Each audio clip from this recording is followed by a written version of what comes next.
In 1995, something truly extraordinary occurred in the Saudi Arabian city of Medina.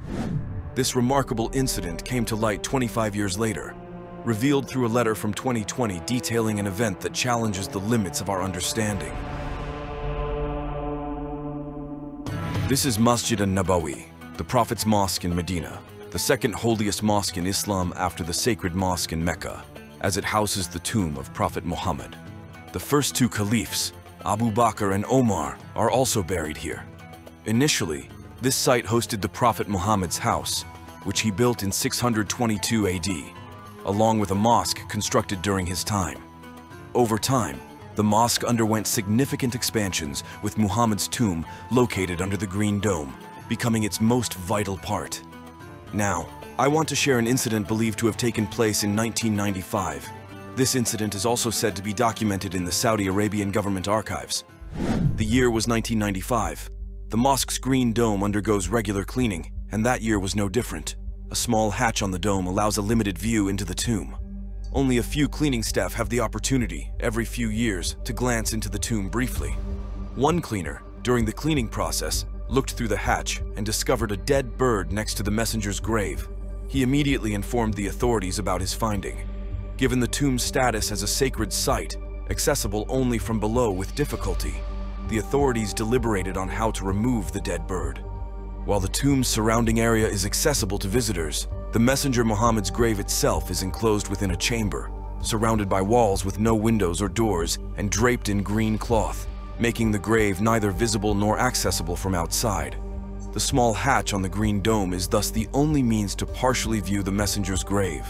After consulting with scholars of the time, a decision was made to lower a delicate 6 to 7-year-old child who could follow instructions and take care of themselves through the hatch with a rope to retrieve the dead bird.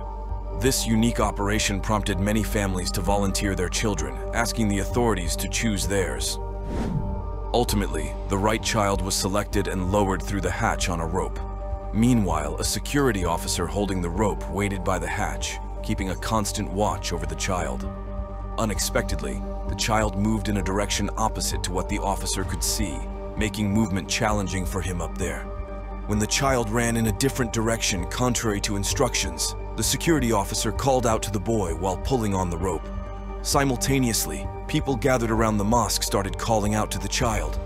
The situation quickly became chaotic until the officer realized the rope was pulling through and the boy became visible. After the child was pulled back up and climbed out of the hatch, the security officer brought him down to where curious onlookers had quickly gathered. At that moment, something extraordinary happened. The people and authorities saw that the child held a dead bird in one hand and some grapes in the other. Astonished, they inquired where he had obtained the grapes. As the child began to speak, the crowd fell silent. He described encountering 5 men sitting in a semicircle at the tomb, with a crystal plate of grapes between them. The onlookers exchanged astonished glances as the child continued, saying one of the men, of beautiful appearance, asked for his name. Upon learning the boy's name, the man introduced himself as Muhammad.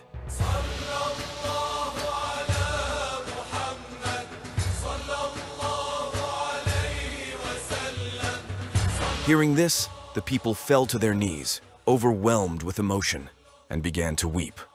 With louder voice, the boy recounted how the man named Muhammad inquired about his presence and purpose. After explaining the situation with the dead bird, the man smiled and gently touched him. Throughout his story, the boy emphasized the man's beauty.